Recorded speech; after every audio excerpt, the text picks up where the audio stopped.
오늘 좋은 기회를 주셔서 오늘 여러분을 뵙고 이 중요한 자리에 대해서 중요한 주제에 대해서 말씀드리게 되는 아주 저도 즐거운 자리입니다. 사실 이런 내용들을 한번 제가 정리를 해야 되겠다라고 생각하고 차일피일 미루다가 우리 정 교수님 기회를 주셔서 차제 한번 정리를 하게 됐는데 아직 조금 더 보완할 게 많아서 어쨌든 오늘 말씀을 드리고 계속 좀 공부를 더 해야 될 것 같은 생각이 들었습니다. 오늘 이 주제에 대해서 말씀을 이제 드리게 됐는데 사실 저는 성대 95년 와서 회계학 중에서 관리회계를 주로 강의를 했는데요. 환경에 대한 관심이 예전부터 있었습니다. 그래서 제가 쓴 원가회계나 관리회계 교재에도 환경에 대한 챕터를 이제 맨 뒤에 추가하고 그랬는데 ESG 전반에 대한 관심은 최근 몇 년 전부터 갖게 돼서 본격적으로 거기에 대해서 많이 알아보고 학문적인 연구보다는 주로 이제 실무적인 이슈들 많이 이제 보게 됐습니다. 그래서 오늘 제가 말씀드린 것이 또 앞에서 또 전문가들이 말씀하셨다고 했지만 또 충분하지 않다고 생각하면 생각보다 많은 자료들이 이미 공개가 돼 있고 관련 기관명이 오늘 쭉 많이 나올 텐데요. 거기 홈페이지 가면 잘 정리가 돼 있고 또 이 유튜브에도 정말 좋은 동영상이 굉장히 많더라고요. 단지 이제 한글 자막이 없어서 그런데 뭐 여러분 영어를 잘 하실 테니까 그래서 저도 유튜브 많이 학습을 했습니다. 정말 좋은 자료들이 굉장히 많아요.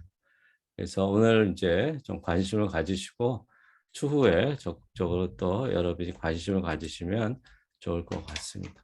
그리고 앞에 다른 연사가 말씀하셨지만 이 ESG 관련 움직임이 정말 대세입니다. 이거는 거스르면서 대세고 어떤 분은 뭐 지나갈 유행이라고 혹시 희망을 가진 분도 있지만 절대로 그럴 수가 없는 점점 정말 빠르게 강화되는 환경적인 변화이기 때문에 빨리 대처할수록 좋습니다. 여러분이 학문적으로 연구하는 것도 굉장히 중요하고요. 또 연구의 방향으로서 기존의 연구와 결합시켜서 하면 여러분이 좋은 학술 제시키도 좋을 것 같고 또 이게 국제적인 이슈가 굉장히 많습니다. 그래서 여러분 분야나 또 여러분이 하시는 일에도 관한 연관성이 있을 것 같습니다. 제가 이제 자료를 공유하면서 좀 설명을 드리려고 하는데요. 네. 아, 봅니다. 그런데 이제 처음에는 이제 공시제도의 배경이 되는 용어와 개념에 대해서 먼저 이제 말씀을 드리고, 물론 여러분이 사전 지식이 좀 차이가 있을 거예요. 그래서 저는 모든 설명을 쉽게 하려고 하는 사람이기 때문에 어떤 지식이나 알보다는 연결되게 통합되게 배경 설명을 좀 드리고 그리고 나서 이 공시 문제에 이제 초점을 맞춰서 말씀드리려고 합니다. 저에게 주어진 시간이 한 50분 정도인데요. 50분 다 쓰지 않고 여러분이 편하게 질의응답할 시간을 좀 남겨두고 적정한 시점에서 제가 중단을 하려고 합니다. 자, 공유 화면 잘 보이시죠? 예, 잘 보입니다. 네. 자, 그래서 제목은 이제 ESG 공시제도 동향이라고 이름을 붙였습니다.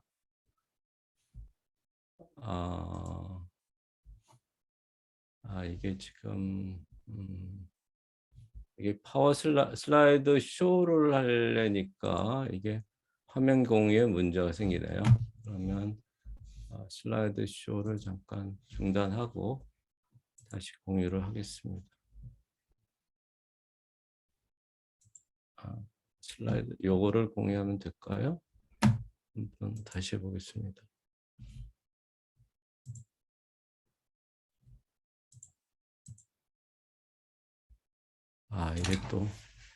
이게 슬라이드 쇼를 했는데 좀 문제가 생긴대요. 그럼 슬라이드 쇼 없이 그냥 하겠습니다.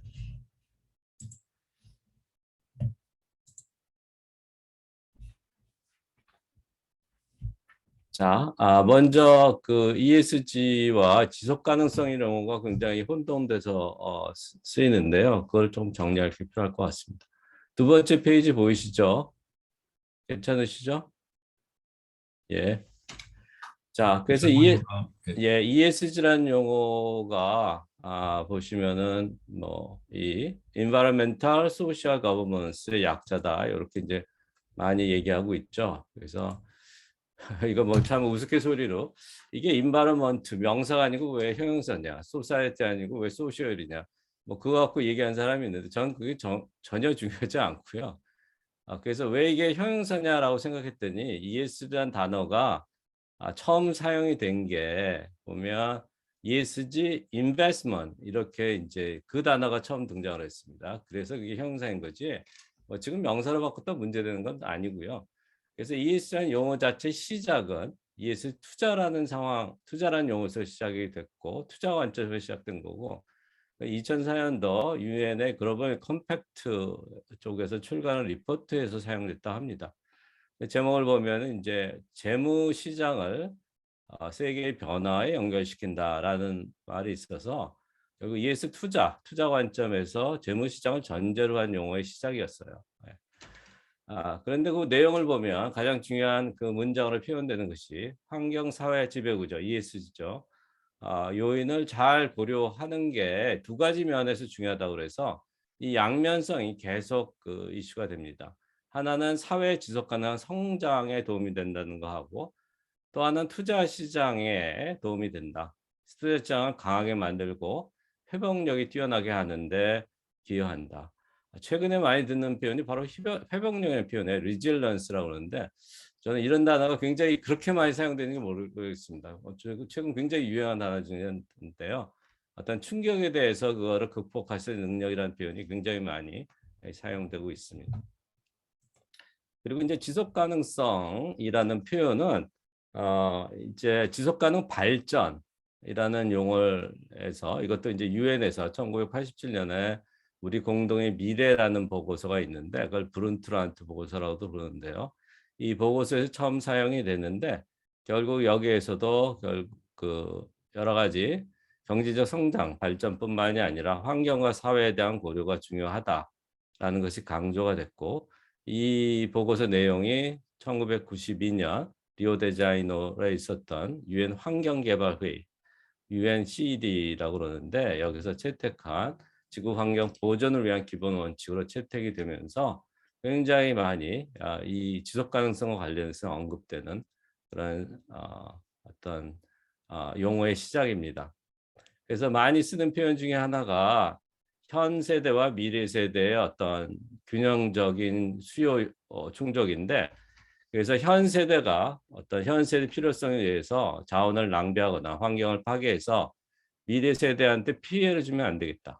그러니까 미래 세대의 필요를 충족할 만한 능력을 유지하면서 그래서 지속 가능성이란 말이 나오죠. 현 세대 필요를 충족시켜야 된다라고 얘기합니다. 그래서 지속 가능성을 지속 가능 발전을 얘기할 때는 역시 이제 경제, 환경, 사회라는 용어가 나오는데 여기는 지배 구조는 나와 있지 않죠. 왜냐하면 지배 구조는 기업의 문제이고 사회 전체에서는 결국 경제적 이슈, 환경과 사회의 이슈가 큽니다. 그래서 이 세 가지 이슈를 그냥 경제, 환경, 사회라고 부를 수도 있고 또 이제 말 만들기 좋아하는 사람은 3E라고도 해요. 그래서 economy, ecology, equity. 그러니까 이제 환경 이컬러지 생태계라고 부르고 사회는 결국 이제 공정성, 공평성이 중요하니까 에퀴티라는 표현도 쓰긴 합니다. 그래서 이건 뭐 용어의 선택이지 그렇게 중요한 건 아닌 것 같습니다. 그래서 이 UN에서 지속 가능 발전에 대한 목표를 여기서 보면 17가지를 설정을 했습니다. 그래서 이 한글 번역이 약간 뭐 사람마다 다르지만 보시면은 이거 줄여서 이제 UN SDGs라고 이렇게 하는데 일단 빈곤을 세계에서 퇴치해야 되겠다. 기아도 없애야 되겠다. 사람들 건강과 웰빙을 높이도록 해야 되겠다. 교육을 높이고 성평등을 달성하고 또 이제 환경적인 측면에서는 물 이슈도 큽니다. 물 자원, 깨끗한 물을 공급하고 아프리카에서 이제 깨끗한 물이 없어서 죽어가는 어린이 많이 그 우리 홍보에서 보죠. 그런 위생의 문제. 또 이제 에너지 관련해서 뭔가 그 청정 에너지 얘기도 하는 거고요. 그리고 약간 경제적인 관점에서는 양질의 일자리와 경제 성장 8번이죠.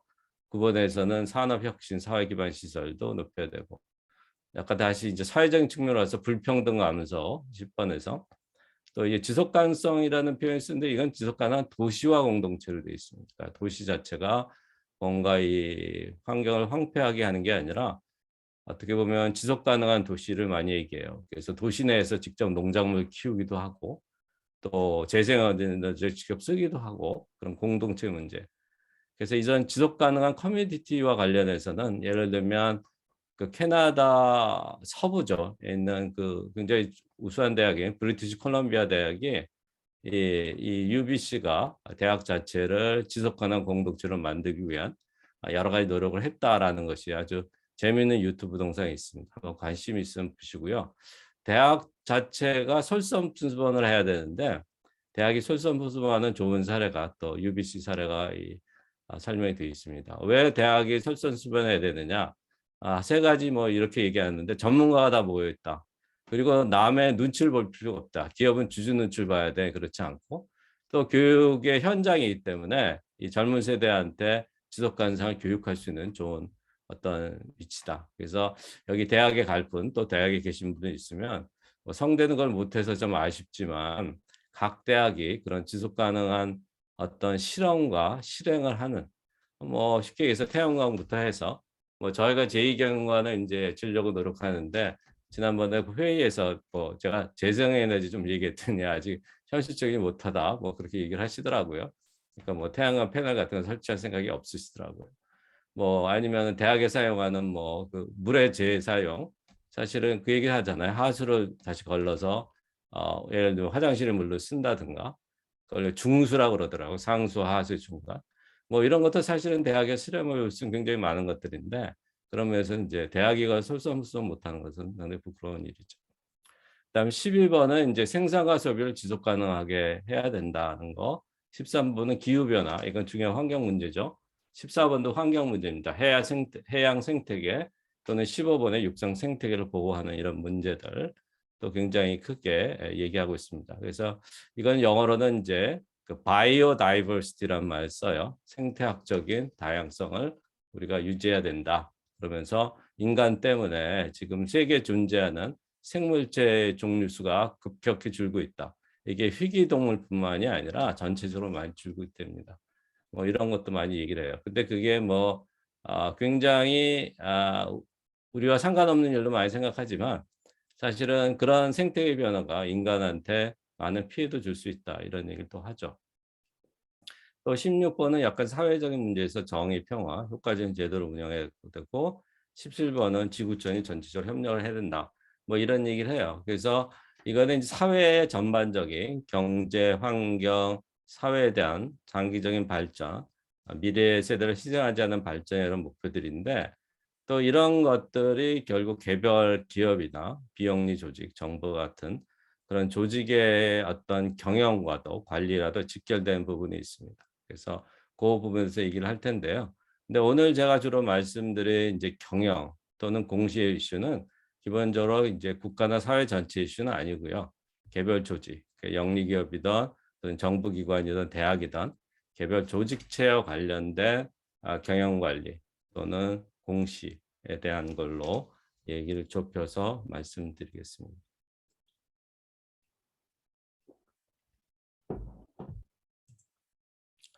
자, 다음으로 말씀드릴 것이 지속가능 경영 또는 지속가능 투자라는 거죠.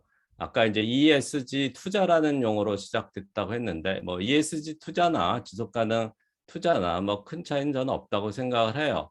뭐 그걸 민감하게 약간의 의미 차이를 얘기하는 분도 있고 지속가능 투자가 정확한 표현이지 ESG 투자는 옳은 게 아니다. 뭐 이렇게 뭐 말하는 사람마다 사실 취향이 다른데 저는 뭐 그 차이에 대해서 뭐 크게 따지고 싶지는 않고요. 거의 비슷하다고 이제 생각을 하고 말씀을 드리겠습니다. 그래서 개별 조직 입장에서는 우리가 그 조직체를 운영할 때 우리가 지속 가능성에 도움이 되는 방향으로 또는 지속 가능성, 그 조직의 지속 가능성을 위한 경영을 해야 되고 또는 투자자는 그런 조직, 그런 영리 기업에 대해서 투자를 해야 되고 하는 것들이 이 지속 가능 경영 또는 지속 가능 투자라고 얘기합니다. 그래서 이것이 경영 의사 결정이던 또는 투자 의사 결정이던 결국 기존의 어떤 이익 중심 또는 투자 수익률 중심의 의사 결정이 아니라 거기에 추가적으로 환경과 사회에 대한 고려, 환경과 사회에 대한 이슈를 생각하고 환경과 사회에 미치는 영향, 또 반대 방향으로 환경과 사회 이슈가 우리 조직에 미치는 영향, 양방향을 다 고려하는 그런 경영과 투자를 해야 된다라는 거죠. 좀 이따가 이 양방향성에 대해서 자세히 말씀드릴 텐데 그 양방향성이 미묘하게 또 차이를 일으키고요. 거기에 따라서 공시제도 조금 다르지만 어쨌든 두 가지 방향을 다 생각을 해야 됩니다. 즉 조직이 환경이나 사회에 미치는 영향 방향, 그 외향적 방향이라고 저는 썼는데 또는 내향적 방향, 환경과 사회 변화가 우리 조직에 미치는 영향. 어떤 방향이든 어쨌든 그걸 고려하는 것이 지속 가능성과 관련된 지속 가능성을 고려하는 경영과 투자다라고 얘기할 수 있습니다. 그리고 이 이슈를 또 달리 표현한 그 표현 중에 하나가 이해관계자 관점이죠. 그래서 기존의 주주나 투자자 중심의 의사결정이었다. 그러면 모든 것을 그분들이 주도해서 결정하는 상황이다. 그분들의 이익을 위해서, 주주와 투자자의 이익을 위해서 하는 결정이었다. 그러면 이제는 그 외 다른 이해관계자들의 어떤 이익을 고려해서 의사결정을 하는 것이 큰 변화다. 이렇게도 얘기합니다. 그래서 어떤 이해관계자를 위한 거냐. 기존의 주주 중심에서 주주를 포함한 다양한 이해관계자. 이것도 자세히 말씀드리겠지만 쉽게 생각할 수 있는 게 뭐 협력업체, 고객, 직원 이런 분들이죠. 물론 소비자도 있고요. 이런 분들의 이해관계자를 이러한 이해관계자를 고려한다는 거예요. 그래서 또 하나 또 사용된 용어가 주주 자본주의에서 이해관계자 자본주의로 전환한다. 뭐 이런 식으로 얘기를 합니다.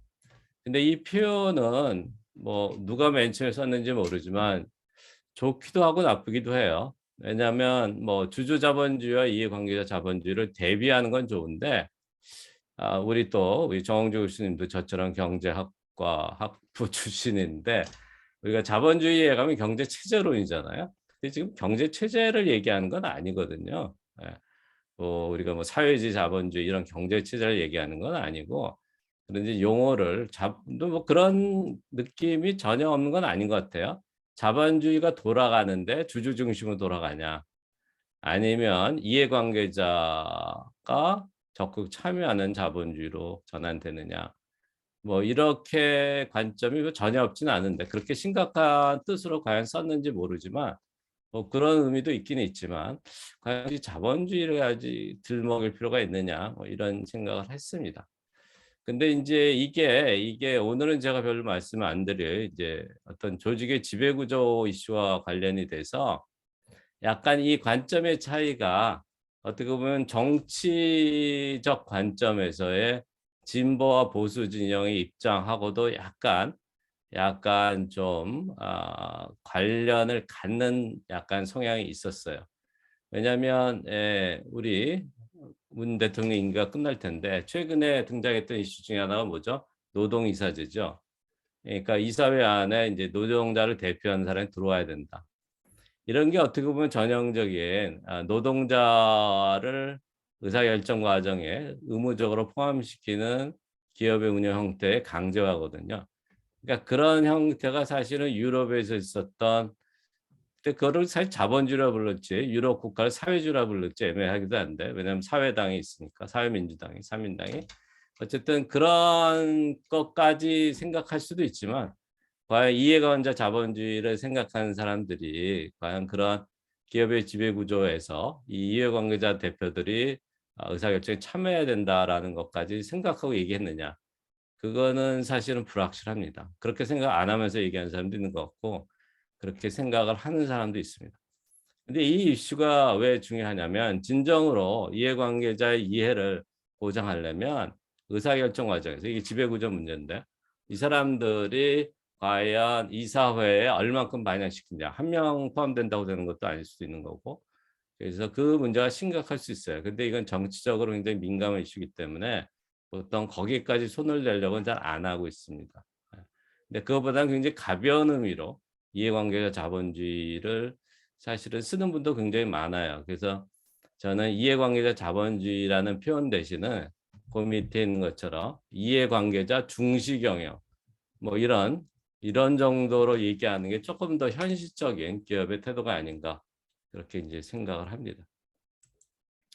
그래서 어쨌든 우리가 다른 그 이해관계자의 이익을 고려하자라는 측면에서 이익만이 최고가 아니다라는 표현으로서 우리가 지속 가능성을 검색해 보면 또 세 가지 축이 나오는데 여기는 이제 경제 대신에 profit이 보통 나옵니다. 뭐 이것도 이제 prosperity라고 하나 또는 뭐 이 경제적 성과다 이렇게 표현하기도 하는데 저는 회계 전공자로서 가장 정확한 것은 profit이라고 하는 게 맞는 것 같아요. 왜냐하면 기업의 기존의 성과는 보통 재무 성과라고 하지만 경영 성과는 이익으로 측정하죠. 손익계산서에. 그래서 이익이라는 중요한 성과 지표가 있는 거고 그리고 이익을 우리가 뭐라고 그러냐면 보통 또 bottom line이라고도 불러요. 바텀 라인은 뭐죠? 마지막 줄이죠. 밑줄이에요, 밑줄. 왜 바텀 라인입니까? 손익계산서의 마지막 줄이 손익계산서니까. 그래서 이제 바텀 라인이라고도 부르기도 하는데 또 그게 이제 비유적으로 쓰면 가장 중요한 것 이런 말도 쓰이죠. 그래서 기존의 싱글 버텀 라인, 기업에서 보고하는 버텀 라인이 이익 하나였다 그러면 그 다음에 나온 얘기가 뭐 더블 버텀 라인, 그 다음에 이제는 트리플 버텀 라인. 그러니까 가장 중요하게 마지막에 보고하는 것이 세 개야 된다. 트리플 세 개다는 거죠. 그럼 그 세 개가 뭐냐? 결국 이익과 기업의 이익과 뭐 순이익이라는 게 정확한 표현인데요. 그리고 또는 환경적인 성과, 또 사회적 성과도 같이 보고해야 된다. 이렇게 얘기를 해요. 그래서 세 가지 버텀라인 얘기하는데 또 이걸 3P라고 얘기하는 분도 있어요. Profit, Planet, People. 그러니까 환경을 이제 지구다 해서 planet이라는 말을 쓰고 또 사회는 사람에 대한 거야. people이라고 그러죠. 그래서 요새는 또 많이 쓰는 표현이 planet, people이라는 말도 굉장히 많이 씁니다. 그러니까 환경과 사회라는 표현 대신에. 그래서 이런 표현도 이제 뭐 특별한 건 없는데 익숙하게 아시면 좋을 것 같습니다. 자, 그런데 제가 아까 이해관계자 자본주의 또는 지속가능 경영에 대해서 얘기하면서 사람마다 생각이 좀 다를 수 있다. 투자도 마찬가지고요. 라고 이제 말씀은 들었는데 그래서 제가 임의대로 한번 세 가지로 나눠봤습니다.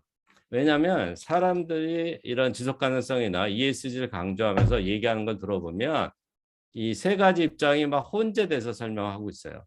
명확히 과연 우리가 어떤 관점에서 얘기하는지를 불명확히 얘기하면서 두리뭉실 설명한 분들이 굉장히 많습니다. 그건 뭐 영어 자료도 그렇고요. 한국 분도 마찬가지고.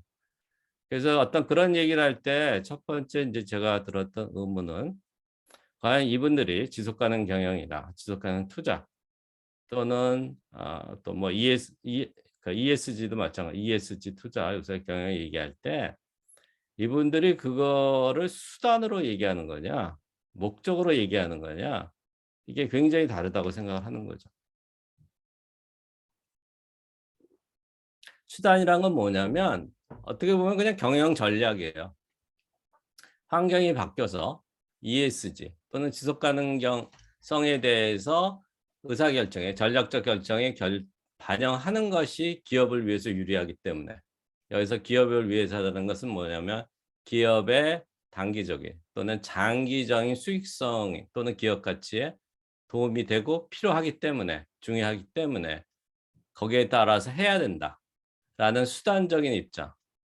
그걸 뭐 또 도구적이란 말 쓰더라고요. 도구적 이해관계자 자본주의 뭐 이런 말도 쓰는데 그런 도구나 수단으로 생각하는 말들을 많이 해요. 근데 이 얘기는 또 어떻게 보냐면 이게 대세니까 따라야 된다.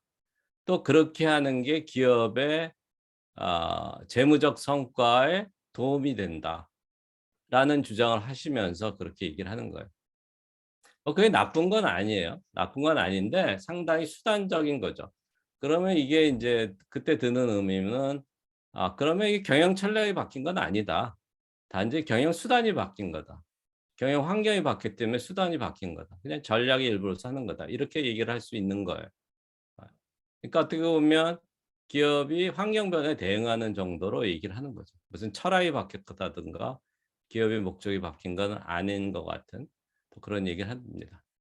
그러다 보니까 이제 연구자나 또는 많은 이 컨설팅하는 사람이나 또는 그걸 따라야 되는 경영자들이 하는 질문이 과연 ESG에 대해서 노력을 하고 지속 가능성에 대해서 고려를 해서 의사결정을 하면 정말 기업의 재무적 성과가 좋아집니까?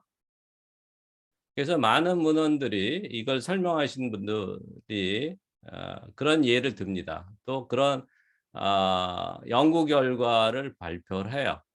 실제로 봤더니 그렇더라. 근데 어떻게 보면 또 그렇지 않은 결과가 나오기도 하고요. 뭐 약간 반대의 결과도 나오기도 해요.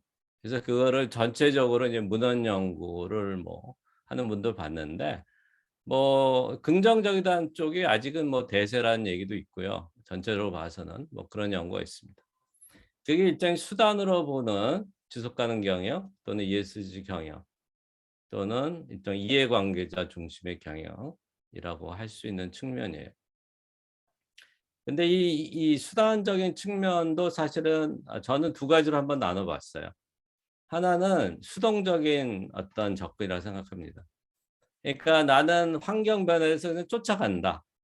규제가 변하고 또 소비자의 취향이 변하고 또 투자들이 그걸 요구를 원하니까 나는 그에 따라간다는 수동적인 대응이죠. 저는 이게 좁은 의미의 이제 CSR이라고 생각을 해요. 사회적 책임. 그리고 이거는 이제 수동적인 위험 관리라고 생각을 합니다. 그런데 이제 수단으로 생각하지만 좀 더 적극적인, 능동적인 태도도 있다고 생각을 해요. 왜냐하면 도리어 이게 기회다. 남들보다 앞서서 이쪽으로 잘하면 도리어 우리가